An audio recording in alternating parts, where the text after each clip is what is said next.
How's it going, everybody? Welcome back to In with Denoux featuring Jordan and Gio. And this week we have Jordan in with us. And last week did a solo episode, which was some fun, kind of had that preachy mode to it. And I forgot to tell Jordan this before we hopped on, but last week I did an episode basically breaking down this thought of how Barabbas's name, like in original manuscripts, was Jesus Barabbas. So it was like they both had the name Jesus, and so this thought of you had two Jesuses, and it kind of changes the dynamic of that situation. That it's like, do you want this Jesus or do you want this Jesus? And then kind of tied it to that Leviticus 16 of like the scapegoat ritual of like where they had Yeah. two goats and how it kind of mirrored the situation between Jesus and Barabbas. So that's what we It's talked even about last week. more evidence by Barabbas, his last name too, right? Yes. Barabbas means son of the Father. Yep. So Yep. Yep. you have a murderer by the name of Jesus, son of the Father, and Yep. you have Jesus, the Son of God. Yep. So how much more it like reiterates that scapegoat. Yep. Yep. So yeah, if you haven't heard that, that's exactly one of the points we talked about, was that they're both kind of like son of the father kind of thing. And you had this real son of the father and a fake, fake son of the father, but how that process had to happen so that all of us could be legitimate sons and daughters of God. So anyways, just kind of a cool breakdown that was on my heart. And so we did that last week. But Jordan, welcome back, man.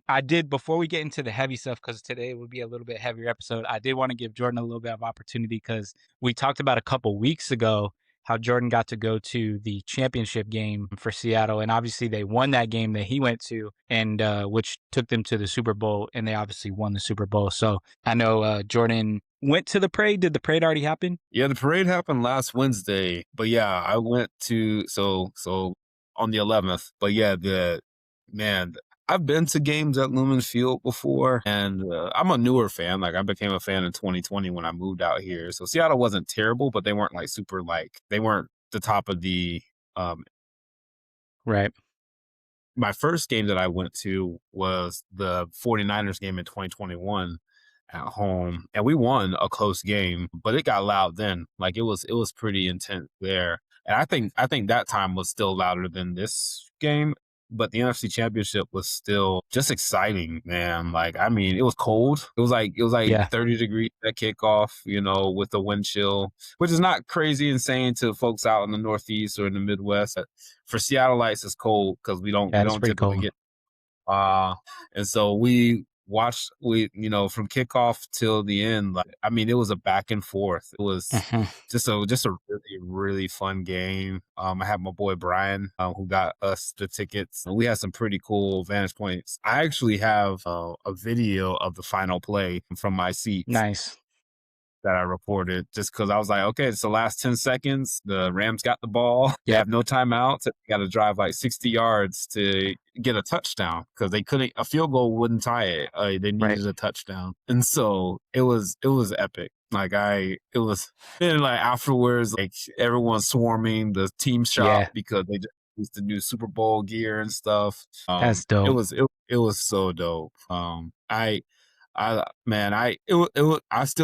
tell my wife, I'm like, man, I don't know what kind of energy will top that for me, being able to go to the NFC Championship, and watch your team win and then watch them propel into the Super Bowl. Just so dope. So that's super cool. Yeah. And then obviously we was glued to the Super Bowl. Like I'll tell you what, I've been looking for more merch to purchase just Super Bowl related. Mm-hmm. Yeah. Yeah, that because my birthday's coming up, so I reached out to family. I was like, hey, if y'all want to buy me this hat, like if y'all want to know what I want for my birthday, here's what you can get from me. Super Bowl gear. Super Bowl gear. But the parade was cool too, man. Like we left our place. We're about 30 minutes from downtown Seattle. And we left our place around 8 a.m. because people were it was during a work day. So we knew there was going to be traffic. And people were already starting to line up down at Pioneer Square where the stadium is. Because what they had is the trophy presentation at the stadium. And then after that, they had a parade. So it was trophy presentation at 10 a.m. and the parade started at 11 a.m. Dude, like it was. We got to. I drove to campus because I have free parking on campus, so I just drove to campus, and we're gonna take the stroller down, and we walked down the Pike Place because there was an intersection at Pike that we could just go in, and nobody, and almost nobody was there. So we were able to get to like a really good spot, and people obviously started showing up more as the day got as the parade got closer. So I got some good videos of like Richard Sherman and Cliff Averill. I got video of the head coach Mike McDonald and his wife. Hmm. I got a video of Jackson Smith and Jigba and Sam Darnold. Just some of the Nice. major players from the video. Julian Love was holding the Lombardi. I got a video of that. Emily and I both made two signs. So one sign Hmm. I had was Marshawn Lynch's quote of "I'm here so I won't get fined," Yeah. which many people got and were just laughing at. And then another quote was from Mike McDonald, who said, like, at the NFC Championship, when he was presented with the trophy, everybody, like, Michael Strahan had asked him, he was like, yo, so what's it like? You know, everybody was saying the Rams or the Niners and was doubting the Seahawks all year. What do you have to say to them? And he's like, we did not care. It's Yeah. about us. So we just had a sign that said, we did not care. And a lot of the players and coaches were just like, that's right. We did not care. We still don't care. Yeah. We still don't care. It's about us. So it was dope, man. And then we spent the Just, whole day down there. So it was dope to just be able to just spend the time in downtown Seattle, go to the Seattle Center, take the monorail, go to the museum down there all throughout the day.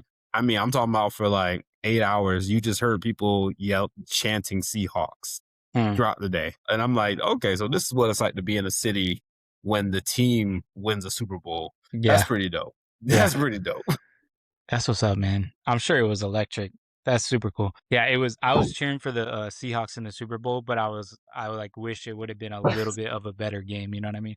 Because Yeah. the first half especially was like so slow. I mean, I like defensive games too. Like I enjoy watching good defense, but it was a little extra slow. So it was more like It bad was offense slow. than It like was great slow. defense. Yeah. Well, it's so crazy. Like a lot of fans were like, a lot of people who've been fans of this team longer were like, "Oh, I knew the game was over after the Patriots' second drive." I was like, I did not feel safe about this game until Yeah. the pick six in the fourth quarter, Yeah. Yeah. because I've seen Seahawks blow leads. I've seen them lose games. I also saw them have an epic comeback this year. Hmm. So I did not feel confident until the fourth quarter. Give me one Yeah. sec. Yeah, yeah, good. Okay, well, while Jordan is taking care of something, I will kind of explain what we are doing today. And like I said, it will be a heavier episode, but again, like we've always said, we've been a podcast that doesn't want to shy away from, things that are going on in the world. And when things that are really big that are happening, I do feel like as Christians, if it is something that is affecting people in a negative way and you have any type of platform, even as small as ours, I think it is our responsibility to speak on it, especially from a spiritual perspective. And so that's what, Jordan, I'm just kind of explaining what we're going to talk about or whatever. So yeah, I think like as Christians, it is when there's something big going on in your world that's affecting people negatively, especially when it's the like vulnerable women and children, immigrants, like things of that nature that people that are vulnerable, it's our responsibility to speak up on it as Christians and do what we can to protect or bring awareness or at the very least pray specifically for these things and do our research and whatever it is. And I think I'm still learning in this situation. And but before, I haven't really said what we're going to be talking about, and we're going to be talking about the Epstein files. And when I say that we're going to be talking about the Epstein files, like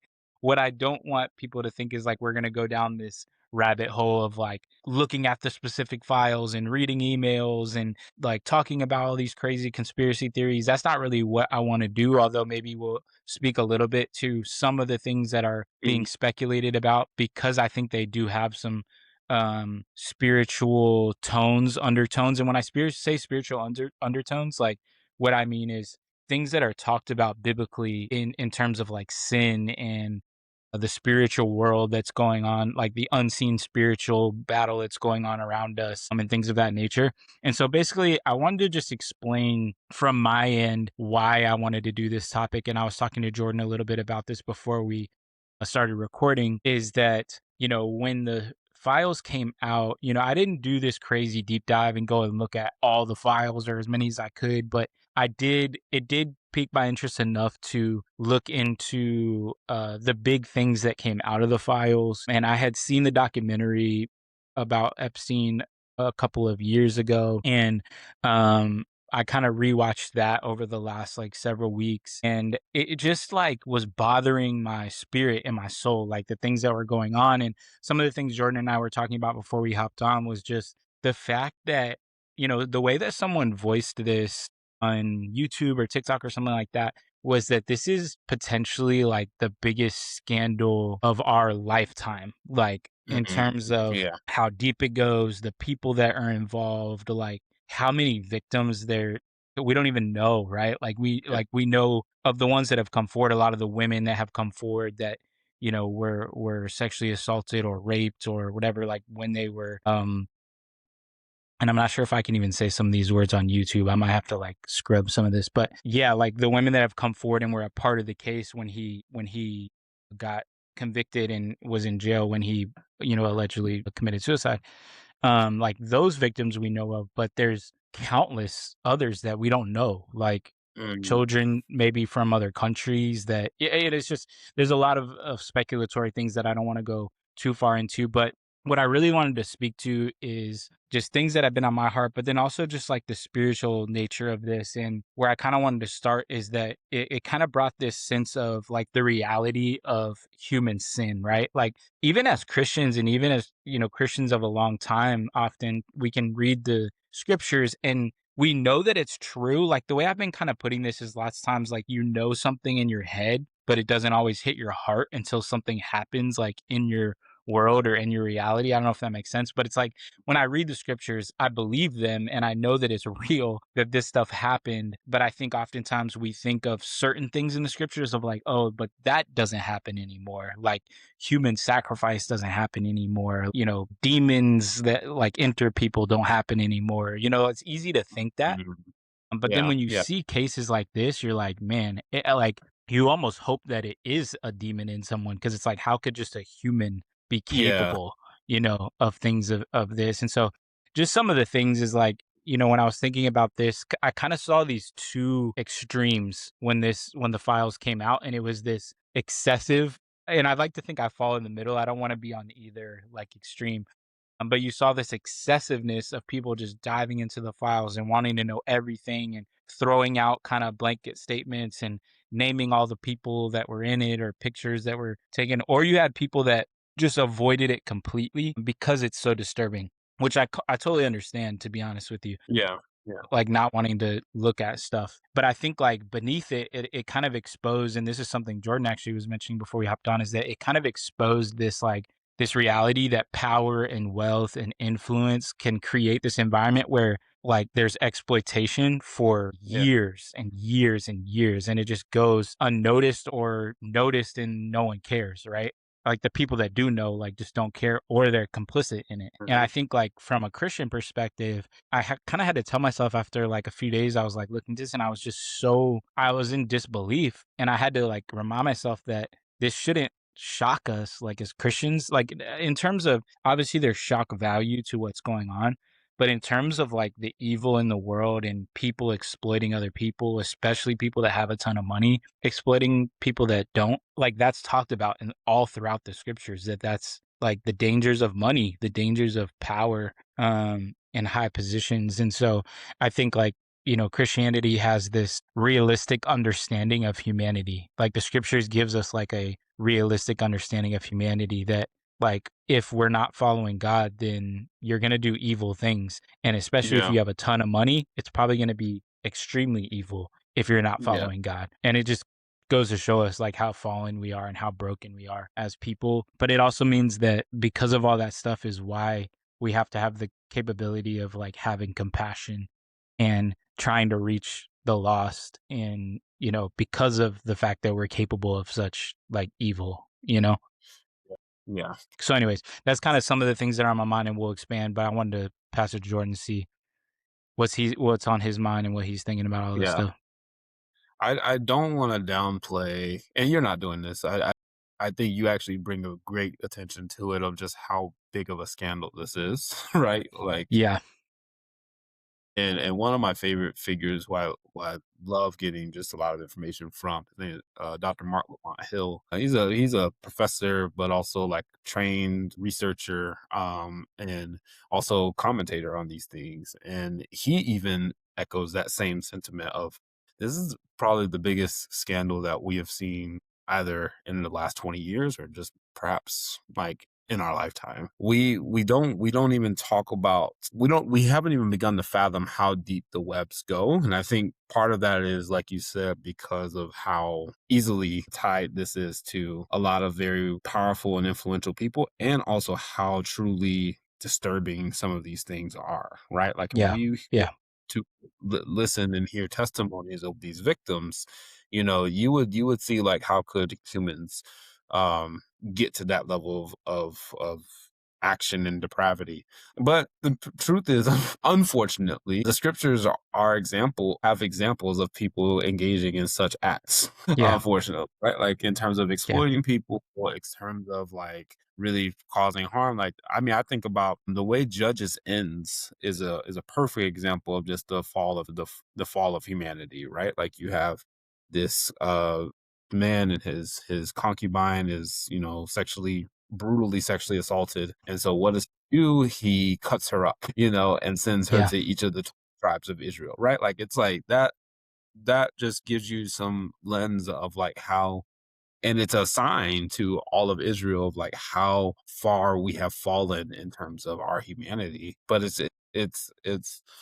it's telling to us that when we are engaged in like these acts of like, when you do, I do think, like you said, like, and we talked about this before. I do think when we have money and power, what is the things that we want more of? More money and more power, and Yeah. we typically become our own gods in our own eyes when we have enough, or Yeah. what's considered enough, right? Like, I mean, I cannot fathom how much $1 billion changes you. I For can't sure. begin to think about, like, I know, and don't get me wrong, am I someone who would like to have financial security? Am I someone who would like to have, those types of like resources to just not have to worry about finances? Absolutely. But Yeah. to get to this level of like wealth and power and greed, right? You have to engage in some shady acts, and you have to you there's people on the I actually have come to this place, and this is maybe a bit of a tangent, but it's still connected to a lot of just people truly earn $1 billion. Right. Right. Like, I think people get lucky. I don't think there's no way people can honestly work hard and work as much as they can to get $1 billion in an honest way. Yeah. That Yeah. there's some discretion. I think that there's some loopholes people have to navigate. I think that there's a lot of savviness that people have to do that makes them compromise, maybe some integrity and some values here and there. And I do think when you have that level of power or influence, you want to keep that level of power or influence. So like staying connected to people like a Bill Gates, like a Bill Clinton, like a Donald Trump, like, right? Like these are very powerful and influential figures whom, like, it's, they're, if you have their ear, if you have things that can help benefit them or can help, like, or even if you have some dirt on them, right? Yeah. Because that's a using power, right? Like, then they're going to enable you, or they're going to do things that's like they're going to turn a look away from you when you are engaging in some shady stuff, and that's scary, right? Like, I do think humans, I think we all are susceptible to some form of greed. Then we're susceptible to some form of like ego or power trip when we ever do get some level of influence, frankly. Like at any Hmm. point, it don't matter at what level you may have it. Like if like you have like whether you're a star, athlete, or you own a business, or you know what I'm saying, like you're a good public speaker, like that's going to feed some characteristics or some traits of you, and it can be potential for abuse. Yeah. Yeah. So I mean, yeah, I think this one thing that I was really moved by was, well, I guess not moved by, but just like struck by is like his crimes were so horrendous that you saw so much of like people trying to cover it up, how much people's names and things would get redacted from them. And I believe Attorney General Pam Bondi was just before Congress testifying about the files and getting grilled on it. And one of the representatives, actually, my representative, Pramila Jayapal, called her out on it, which I was Hmm. really great appreciative of. But it was just this aspect of like she did not consult the victims, and there was no communication between the Justice Department and the victims of Jeffrey Epstein. And there was victims currently there to listen. So she say straight up said to the crowd, like, hey, are there any victims who were respond like any victims of Jeffrey Epstein in the crowd? And so a lot of 11 people raised their hand. And then she didn't ask, like, were you directly raise your hand if you were if the Justice Department did not contact you about unredacting this information or talking about Yeah. these things, or and all 11 of them raised their hand. So then Yeah. John Paul directed Pam Bondi to apologize. Of course, the Attorney General didn't, but it's just like just the lack of humility, right? Like in the lack of like protect who are we protecting? Yeah. In Yep. these Exactly. unfortunately, we tend to protect those who have the most economic power and the Yep. most social power within that, and that's unfortunate, right? Because we've lost the meaning, we lost the purpose of what it means to be human to one another, right? When we don't Yeah. we fail to protect those who are most vulnerable and to uplift those who honestly should not be around vulnerable, or just frankly should not be in society. Like they should be locked up, or I mean, God forbid, like just dealt with like, right, like, Yeah. Yeah. so yeah, I guess I'm sitting with a lot. Like obviously I think as we dive into, I do appreciate what you said of just like, I think diving into these files and stuff, like folks can just do that at their own risk. Yeah. Yeah. Much you want to expose yourself to it. But I do think it's important to be informed. I do think it's important to Yeah. search it out. Like I actually, there's a video from Canadian Broadcasting on Communications on just how to search the Epstein files, the Epstein Yeah. library. It's like a 3 minute video. I definitely encourage folks to watch it. Because if you're interested, if you're curious, like I encourage you to just take a chance of like how do I search? Because there's millions of files. You know, it's an Yeah. overwhelming database. But I think it's good to just kind of get a sense of. I think it's good to be informed on. I think it's good to just know like how these things have influenced people whom are running some of our most important pieces of power in society right now, right? Like, and I Yeah. think that's okay to be informed about and to learn about. Again, do at your own like capacity where you feel like, okay, I can't be looking at this. Like, if you have a past with abuse and Yeah. stuff like that, Yeah. I would encourage it. Just because I don't like, I can understand like that exposure can be very traumatic in and of itself. But for folks um, who are just curious, I definitely encourage you to check it out. Check out the resources there. Yeah. Yeah. Yeah. No, I love that you said that because, like, I wanted to explain that when the files first came out, I felt myself going down a path where I'm like, all right, like, I don't need to be diving this deep into it. But at the same time, I still wanted to basically what I'm trying to say is that like I didn't want to go down a path where I was just simply looking at all the stuff that was happening. I wanted to Mm, I wanted it to be like a spiritual it became like it's going to sound like kind of dramatic, but it kind of became like a spiritual awakening. The reason the reason I wanted to do this podcast is that basically I kind of shifted my focus as I was looking into it and I wanted it to be spirit like a spiritual matter. And mm, what I mean yeah, by that is that like, these are kinda some of the bullet points that I wrote down is that, like, Christianity doesn't ignore evil, and this is, like, the most evil thing that I have, like, come across in my lifetime, like, this whole mhm, case and the Epstein files, and so, because of that, I felt like I don't wanna just ignore it like it's not there, but I also yeah, don't just wanna become, like, a conspiracy theorist, although I feel like this is partially made me a tad bit more of a conspiracy theorist. Like, I feel like I owe some of the conspiracy theorists apology. But, I started, like, thinking and writing down, like, okay, one of the reasons that Christianity outside of just God is God and Jesus is Jesus, obviously, and so it's powerful just in of itself. But the reason it's one of the reasons it's survived for as long as it has throughout all of time is because it doesn't deny like the darkness or the evil in the world. It explains it and it confronts it and it teaches us how to do so as well, right?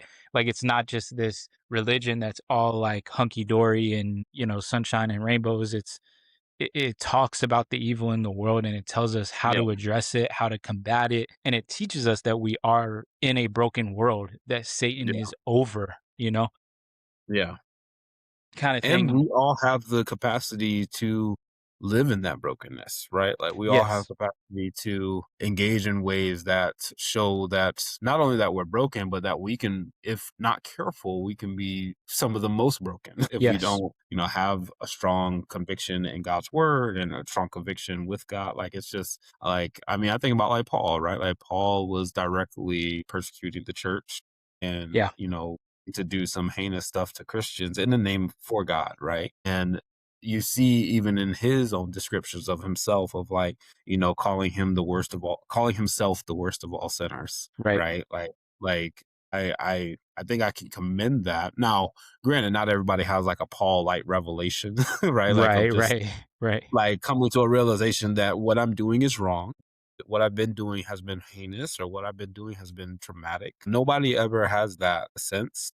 I won't say nobody, but I think it's hard to come by it, specifically if you have this level of worldly power. But it is something that like I mean, I even throughout the scriptures, when you see Paul, like Paul was reminded of what he did even after his conversion, right? Yeah.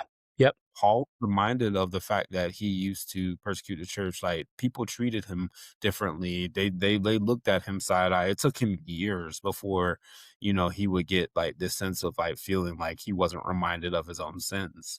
Yeah. And I think that that just shows like the stuff we do is gonna sit with us. Is gonna reflect on our character, reflect on these things, and obviously it doesn't define who we are, but with this, right, like, we don't get a sense that these people are remorseful for what they did. Obviously, Epstein is dead Not at now. all.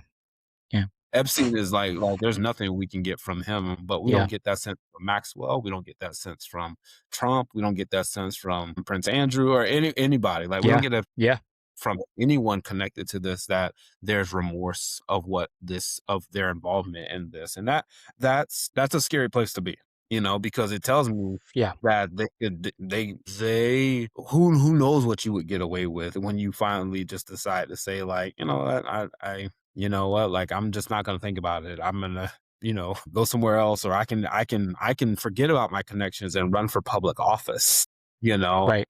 and really just tune this out, or Yeah. downplay this severity. Yeah, yeah, exactly. And I think that, the a big part of why this I feel like was just heavy on my heart and my spirit is that like throughout the scriptures, like God and Jesus also like identify themselves as defenders of vulnerable, Mhm. right? Like Yeah, widows, orphans, the poor, the oppressed, like especially children, right? Like it talks so like, Jesus valuing children in that teaching, where he's like, you have to become like the least of these and, yeah, become like these yeah, children. And I think we look at that and we're like, oh, he says that because children are innocent and they need to be protected and they're vulnerable, which is a big piece of it, obviously. But also it's because of like during that time period when he's teaching that women and children are looked at as property, right? Like they're looked at as less than. mhm, And yeah, that's a big reason why he's like, no, no, no. Like these children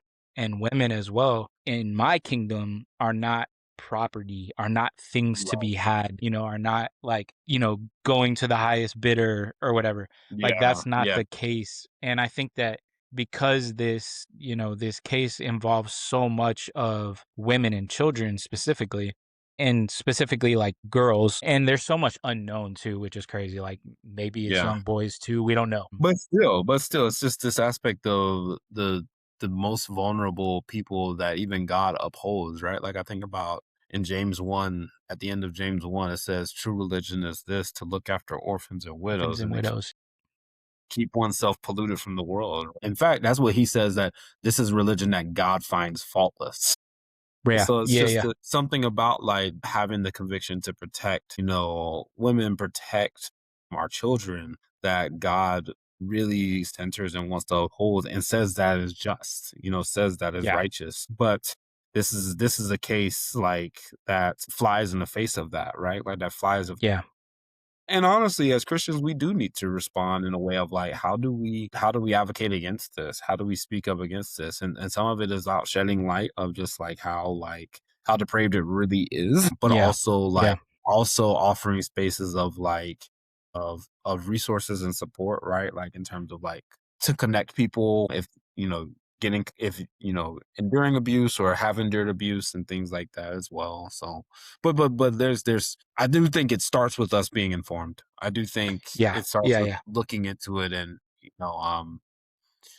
and I do think doing it at your own pace. I'm glad we do have like time to talk about these things and hard stuff. I flip back and forth on when it comes to things that cause trauma. Like Yeah. a good example is like with the shooting of Renee Good and Alex Yeah. Peretti, right? The ICE shootings, right? Like there's videos of that, and I'm like, I will not subject Yeah. myself to watch videos. When black folks, I mean, they still are, but when at the height of the pandemic, when black folks were being killed by the police and being recorded for doing so, I'm like, I can't subject myself to watch those videos. And that was just me Yeah. personally. I was like, Yeah. I've Yeah. seen enough of these to know that this is just this is not going to do well for my spirit and my soul and I think that the same thing can apply to these files too. I do. Like Absolutely. I wanna just mention that of like I know I said it earlier, but I just think like stay informed, but also like understand to what league like to don't go past a limit to a point where you feel like you can't engage with it anymore, right? Like Yeah. feel Yep. okay to take a break if need be, or to just like if you know like these files in and of themselves trigger you, that's okay too. Like it's good to have that Yeah. self awareness. Yeah, absolutely. Yeah, I think that's super important because and that's also why I mentioned like I had to like stop and just not necessarily because like I don't have trauma in this sense that has to do with this stuff. So it wasn't affecting me in that way. So where it was like unhealthy for me on a emotional level in the sense of like trauma wise, but I felt like I needed to reframe it into a Yeah, spiritual sense. And so for me, it yeah. meant like, okay, let me look into this stuff in the scriptures of like, and, that's why, we don't have to go deep into this of where it was like, man, it feels like, and Jordan and I were talking about this before we started recording, is like, man, it feels like these ancient times where, like the god of Molech, specifically in the Old Testament, where followers of Molech, and it's kind of somewhat of, it's not 100% clear of like, was Molech a god that people worship, or was Molech the the act of like Worshiping sacrificing of children? Yeah, exactly, exactly. Like, was it the act of that, or was it a specific god or whatever, or was it both? But a lot of the things that are being speculated with this case made me think like, man, like this is like Molech in the Old Testament, in terms of, and again, some of the stuff that's being talked about is speculatory, but it kind of gets that vibe of, we were talking about, again, like Jordan said, don't go too deep if it's not going to be healthy for you emotionally. But, I was looking through and watching some videos of people breaking down like some of the emails that are being sent in these files. And it's clear that there's this like weird code, where people think Mhm. they're talking about some pretty crazy stuff, and if those things are true, it's like, man, it's very reminiscent of what it's talking about with Molech in the Old Testament. And I think that that goes deeper than just this case too. I think there's a lot of things in this world that symbolically, like, it might not be literally like sacrificing children or whatever, but I think there's a lot of things in the world right now where we are sacrificing our children's like innocence. And there's just a lot of stuff that could get political, so I don't wanna get too deep into that, but just, like, the mutilation of children, like, Mhm. and the sexualization of children and things of that nature, I think fall under this category too of like people sacrificing children. But it made me think of that, and that it's scary that it's like, one of the things I was telling Jordan is that it's scary that it's like it doesn't feel outside of like on the X feed and on TikTok feed, it doesn't feel like this is being talked about that much, on the news. Like, people are not getting arrested or even questioned, and No, obviously yeah. there's some court cases going on, but like Jordan was saying, it's like it doesn't seem like there's any remorse. There's people that their first instinct is to try to distance themselves from Epstein when they were clearly like friends with him. And yeah, so I think it's kind of scary how nonchalant people, and even if you go all the way back to the early 2000s, right, when he was first convicted, of some of this stuff where he only got, I think it was like a year in prison or 13 months or something Mhm. like that. And if you watch the documentary, most of the literally his sentence for 12 hours out of the day, he got to go home and he was just on like house arrest and he basically just slept in his cell. Like all he did was sleep in there. It was just crazy. And he was still doing the same stuff. And so it's Yeah. just wild that even after that, these people are distancing themselves now after the files have come out. But it's like he got convicted of, you know, we didn't know the extent of it, but he got convicted of some of this stuff in the early 2000s, and people were still going to house parties of his in New York or in South Yeah. Florida. Or y It's like, or yeah, invited. like you know, why are you even allowing your presence to be with this man all these years, even if you didn't know all of the things that were going on? Like a lot of it was Yeah. already public. And so yeah, this stuff was just so heavy. And something else I was mentioning to Jordan is that you know, all of this kind of started, or I guess we don't even know 100% where it started, but of what we know, it started in West Palm Beach in around the time when he got convicted of that stuff in the early 2000s. It was like around when I was in high school and I was thinking about, and I lived in Fort Lauderdale, but being in the teen ministry and church growing up, like, I had friends in West Palm Beach and Miami and Fort Lauderdale, and it's like, man, like this could have been any one of these girls that I knew during that period that were like friends of Yeah. mine because basically what he was doing was recruiting girls from high schools in West Palm Beach and like paying them, making it seem like he was giving them a job and then obviously taking advantage of them. And so it just kind of hit close to home of like, man, this could have been women now, but girls that I knew growing up as Yeah. teenagers, and then having led teen ministries, I'm like, man, this could have been like one of my teens, that I led. Like it kind of made me sick. Like it was making me sick to my stomach almost, thinking about this stuff. And so it's one of those things where I don't even know I know what the response is. That's why we're doing this episode, is like trying to bring some sort of spiritual mindset of it and reminding Christians that like we know this stuff goes on. Like the Bible talks about this stuff, but I think I'm still trying to figure out like what can be done, like, or whatever. And it's just scary that it seems like it's just random people like us talking about it, like on TikTok and YouTube, and X, but the people that can really do something about it are either in cahoots with it all, or just don't care enough to do something because this went on for like decades, it seems, and nothing was done. And I was kind of joking with Jordan the other day when we were talking, like texting about potentially talking about this on the podcast, is that the way that like I'm hoping that this is like the movie Ants, where we start to see like there's trillions of ants and there's only 1,000 grasshoppers, and if they work together they can actually overthrow the grasshoppers. Like that's what it feels Yeah. like it literally feels like the world is the movie Ants. And I know that that was the point of that movie, really, like for the adults watching the movie, is that they're the government and the people in power are the few, and like we are the ants, we are the many. And it's like, man, if we could organize, we probably could do a lot of stuff about this. And that's what I'm kind of like hoping for, is I'm like, I don't know what that looks like, or, Yeah. whatever. And I don't mean like start a rebellion. I guess I like, I don't know what that looks like in a worldly sense opposed to like a Christian sense, but it just feels like this is something that could galvanize and be like, hey, like, let's protect the women, like, let's protect the children, like, let's do something. And again, I don't know what that looks like, but I think there's this fear, not everyone, but I think there was this fear of the powerful, of the rich, and the kind of like this hopelessness of we can't really. And when I'm saying this, I more so mean like before all the like not about the Epstein files, just in general, like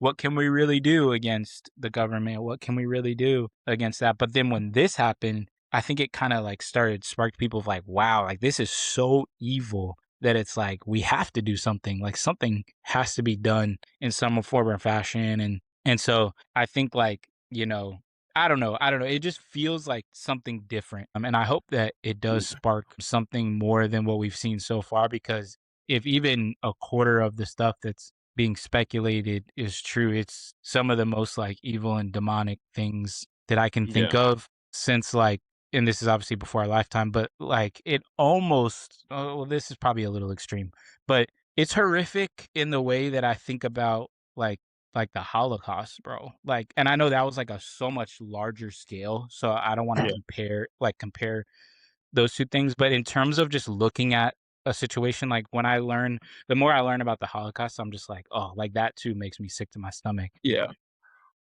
Or like But there's American something to be said. slavery, like it's just yeah, Yeah, there's something to be said about there's a reason why we have such a harsh laws against like just sex and children, right? yes, Like yeah, yeah, and like child pornography. Like there's reasons why we have harsh laws against those types of acts, and because we yeah, recognize that children are very vulnerable, and yep, it's a very egregious act to think about to engage. So we want to like have safeguards up for people who are connected in those ways.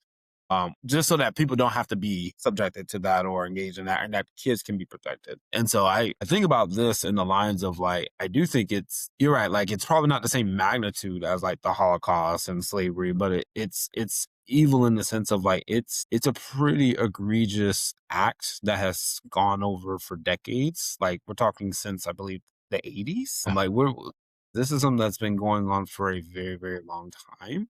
And definitely more documented since the 2000s. But it's pretty, yeah, it's pretty vile, pretty despicable.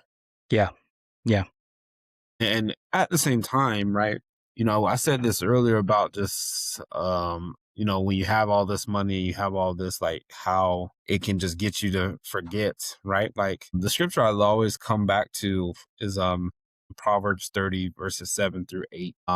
And 8 through 9 says, "Two things I ask of you, Lord, do not refuse me before I die. Keep falsehood and lies far from me. Give me neither poverty nor riches, but give me mm, only my bread. Otherwise, I may have too much and disown you and say, 'Who is the Lord?' Or I may become poor and steal and so dishonor the name of my God."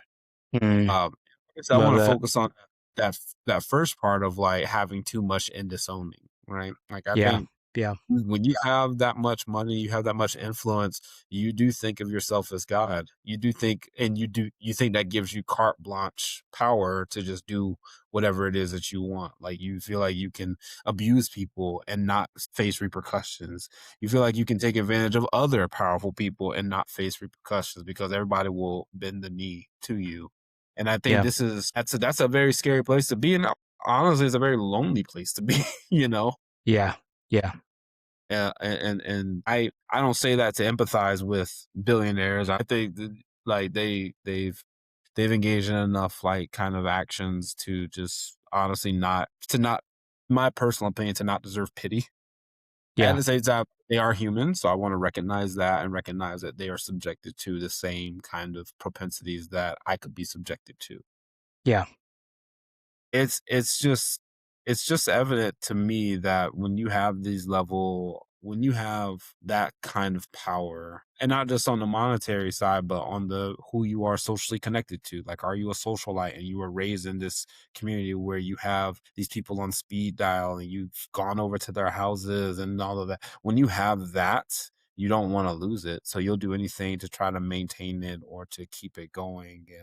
yeah, And then on top of that, you're probably not getting checked or talked about like these criticized on like just the things you like to do, right? Like sexual yeah, urges, things like that. Things that should be worked out in therapy. Things that yeah, you should be yeah, talking about to a doctor and stuff, but you haven't. And so therefore, like you're just continuing to go down this rabbit hole of depravity that's leading to something as egregious as this. And so yeah, yeah, I guess with that, like what we can do, like in terms of like how we can push back is I yeah, think some actions that come to mind. I actually just learned about this today. There's this website. This is more like hitting the billionaires in their pockets directly, but I think that there's something to be said about it. Is like there's this website called Resist and Unsubscribe. mm, And so this professor found out that there are, I believe, 7 of the top 10 S&P companies, right now, um, make up, like, 70% of our revenue currently, right? yeah, Something like that. And the thing about those 7 is that they're largely subscription-based. So we're talking, right, like, Amazon, we're talking Netflix, yeah, Apple, we're talking all of those things. So on this website, Resist and Unsubscribe, he breaks down all the different websites you can just unsubscribe to. Mm, And I also keep in mind, like, there are things like folks may use and utilize and depend upon. Like, some folks might be utilizing Amazon and stuff more frequently, but maybe there are things that you are using that you don't want to be associated with anymore. Like, I know I've talked with my wife about unsubscribing from Facebook personally, just because I've learned that my own communications through there is not the most, it's not always perfect and it's always misconstrued.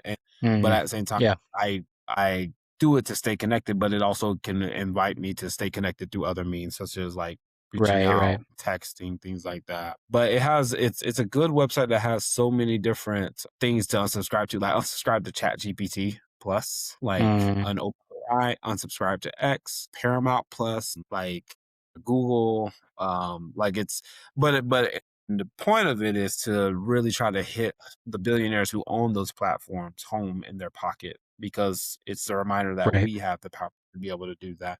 And maybe some of that pressure we put on them is to separate your ties with, Donald Trump, and particularly from his connection to Jeffrey Epstein. Like, maybe that's on contingent upon like why you're unsubscribing is because you haven't publicly condemned Donald Trump or any of Jeffrey Epstein's connections.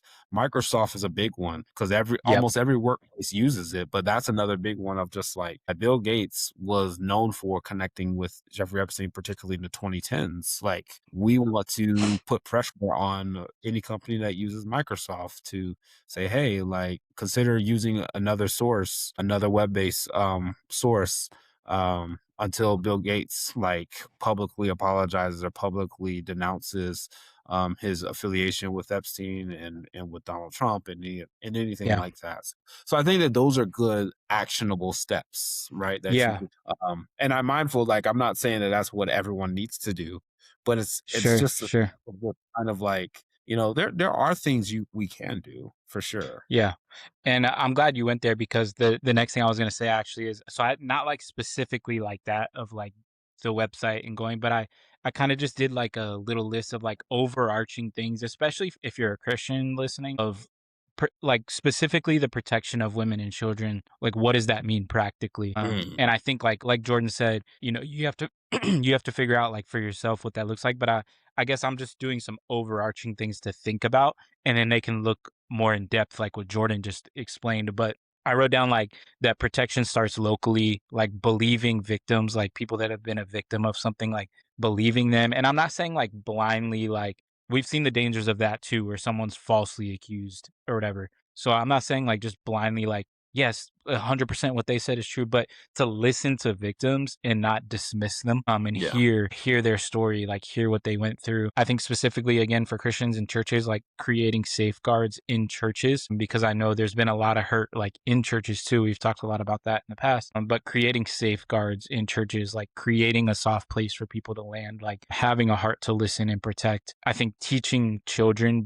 boundaries too. Like if you do have the opportunity to watch the documentary on Epstein, like again, if it won't cause trauma for you or bring back trauma for you, it talks about how these early victims, women that were like high school girls, all of them, it's kind of crazy. All of them were like from broken homes, like had homelessness as a part of their background, like drugs, like things of that nature. And it was taken advantage of and even used against them in court. Like when he got caught eventually, where it was like, oh, well, you took money for this, didn't you? Or, oh, like, you were on the streets or you did drugs. Like, didn't that cause memory loss? Like, how can we, there was a lot of like Yeah. Yeah. gaslighting of them for the Yeah. situation that they were in, Yeah. when the reality of the situation is that they were children and they were put in those situations by their family Yeah.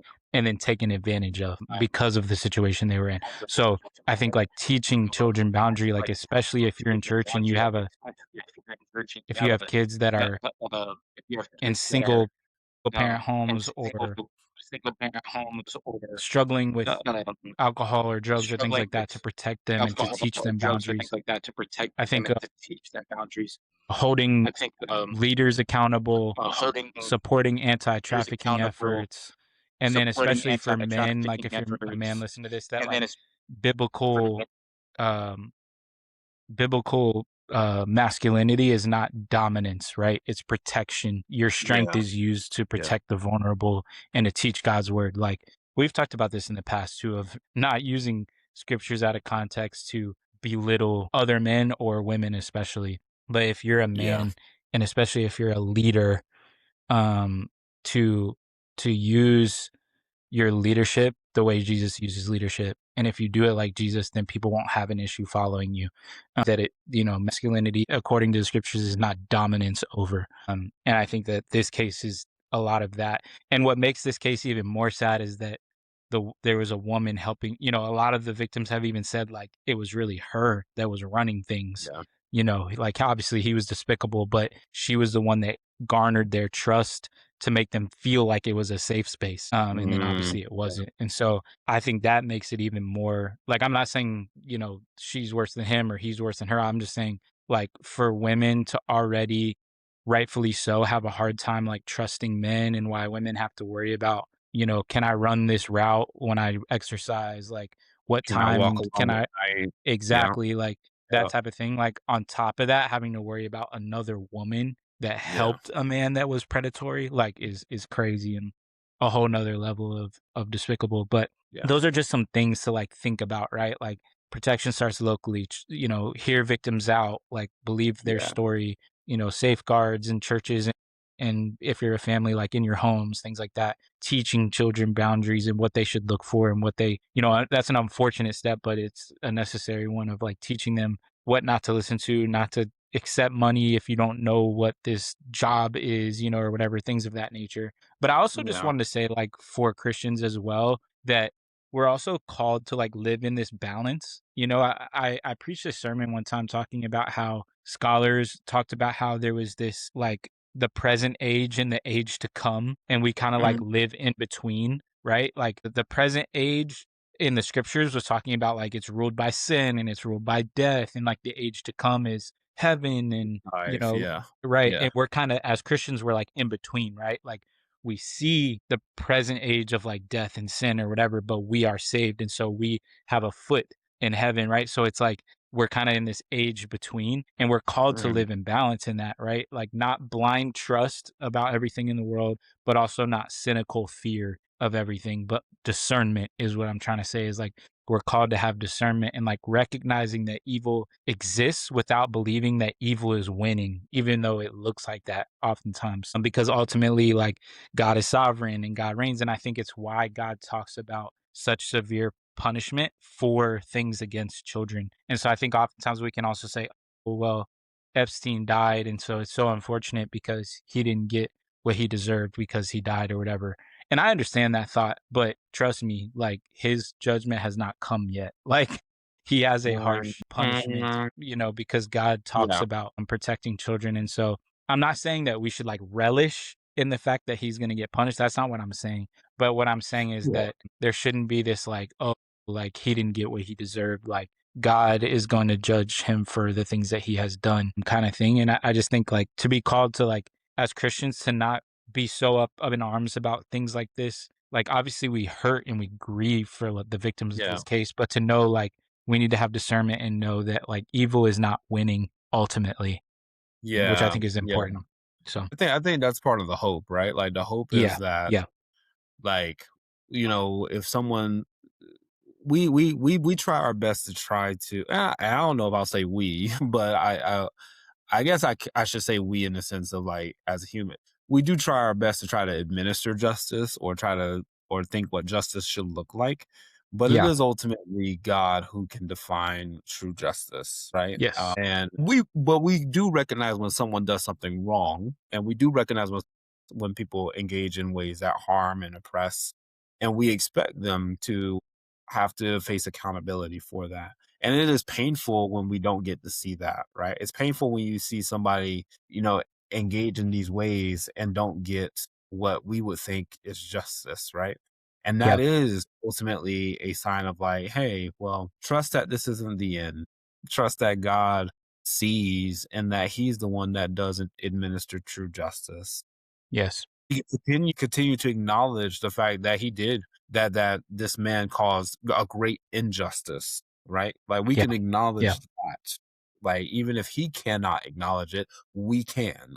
We can also acknowledge, we should be willing to acknowledge when we engage in injustices with one another, right? And apologize and Yeah. take accountability as much as we can.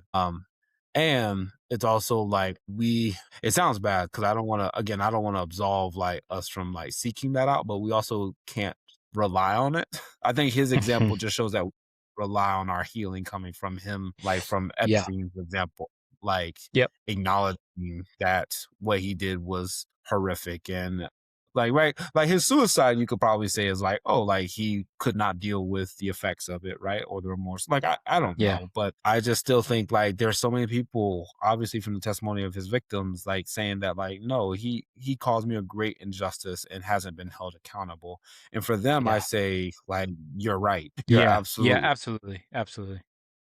and I just and that's where I hope that we can get to that space of like trusting that justice, if you hadn't received it, you can expect that it will come, and that God sees, you know. Yes. Yes. Yep. Yep. Yeah. Because justice doesn't just depend on human courts, as we know. Yeah. In the Yes. end. So nothing escapes God's gaze. Anyways, I think that's a good place to end on the hope side of things. But yeah, just like a, quick, I guess like takeaway from all of this is that, especially if you're a Christian, but just in general, is that evil is real and it is there. It's not just like stories in the Bible of like evil and demons. Like evil is real. Power can corrupt, so don't always crave like, how can I make the most money? How can I get the most Mhm. power can corrupt us and does corrupt us. And then also the vulnerable must be protected. That fear can be used to control people, as we've seen through this, but that God is still sovereign.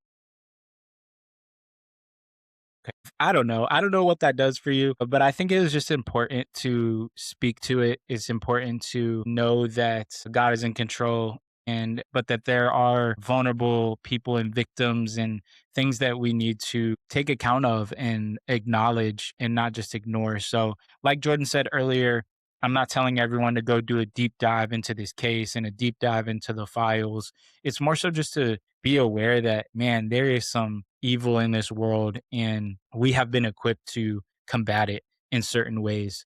And other ways we can't combat it and we have to trust God in those situations. But I hope that this just kind of brings light to the evil in the world and that we need to be praying about these things. And, if we know people in our churches or in our communities that are going through anything, hopefully no one's going through anything close to this stuff that we've Yeah. talked about, Yeah. but any type of abuse or someone being taken advantage of that we can, combat or help someone, that as Christians that we should do that. And as churches, we should do that. And Yeah. especially leaders should foster an environment that does that. So anyways, we love you guys.